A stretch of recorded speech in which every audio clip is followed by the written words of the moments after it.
राधिका बरसाने वारी की जय। राधे राधे।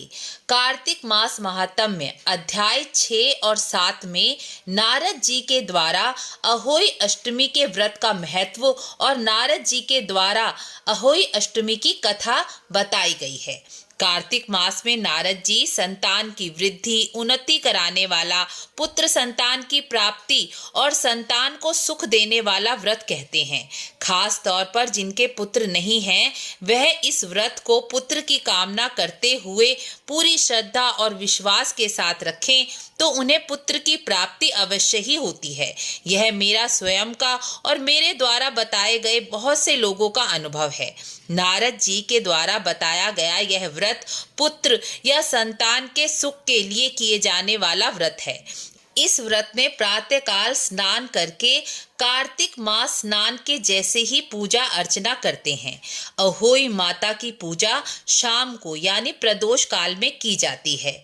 अहोई माता का व्रत निर्जल किया जाता है। संध्या के समय अहोई माता का चित्र लगाकर धूप दीप नैवेद्य फल फूल मिठाई से माता का पूजन करना चाहिए। अहोई अष्टमी की कथा सुननी चाहिए। कथा अधिकतर अहोई माता के चित्र के नीचे लिखी हुई ही आती है, या आप नारद जी के द्वारा बताई गई यह पौराणिक कथा जो मैं आपको सुनाऊंगी वह भी सुन सकते हैं, क्योंकि इसी में ही अहोई माता के प्राकट्य का विस्तार बताया गया है। शाम को तारा देखकर अर्घ देकर जल पी लेना चाहिए। कुछ महिलाएं कथा सुनने के बाद जल पी लेती हैं। ऐसा केवल अपनी सास की आज्ञा लेकर ही करें, स्वयं ना करें। यदि आपकी सास नहीं है या आपके घर में अहोई अष्टमी का व्रत नहीं किया जाता और पुत्र प्राप्ति के लिए आप यह व्रत करना चाहती हैं तो यह आज्ञा आप अपने घर के बड़े लोगों से या घर के पास मंदिर में स्थित पंडित जी से आज्ञा लेकर कर सकती हैं। अहोई माता के इस व्रत में चांदी का लॉकेट अहोई माता का चित्र सहित बनवाया जाता है। पुत्र प्राप्ति होने पर इसमें एक जोड़ा यानी 2 मोती डलवाने चाहिए। यह मोती जितने पुत्र हैं उनके नाम से एक एक जोड़ा डाले जाते हैं। चाहे तो आप हर साल पुत्र की आयु बढ़ने के साथ साथ एक जोड़ा मोती डलवा सकते हैं। यदि आप यह नहीं कर सकते तो अहोई अष्टमी के दिन इसका पूजन करके कुछ देर इसे पहन लें। अब मैं आपको अहोई अष्टमी अहोई माता कैसे प्रकट हुई उनकी कथा नारद जी सुनाते हैं, वही कथा मैं आपको सुनाती हूँ। एक समय कलयुग में बहुत बड़ा अकाल और महामारी के कारण बहुत सारी अकाल मृत्यु हो गई। सब लोग दुखी और चिंतित हो गए। इस दुख के निवारण के लिए उपाय सोचने लगे।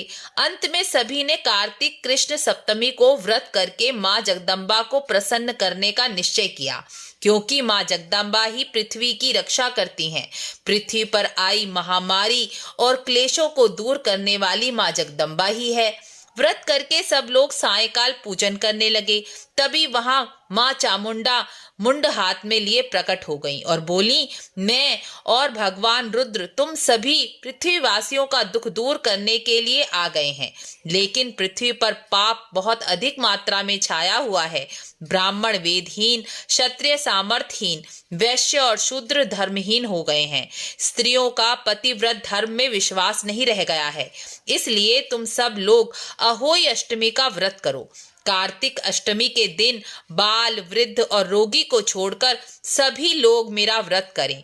पूरा दिन भोजन और जल का त्याग करके अहोई माता जो कि मेरा ही नाम है पूजन करें।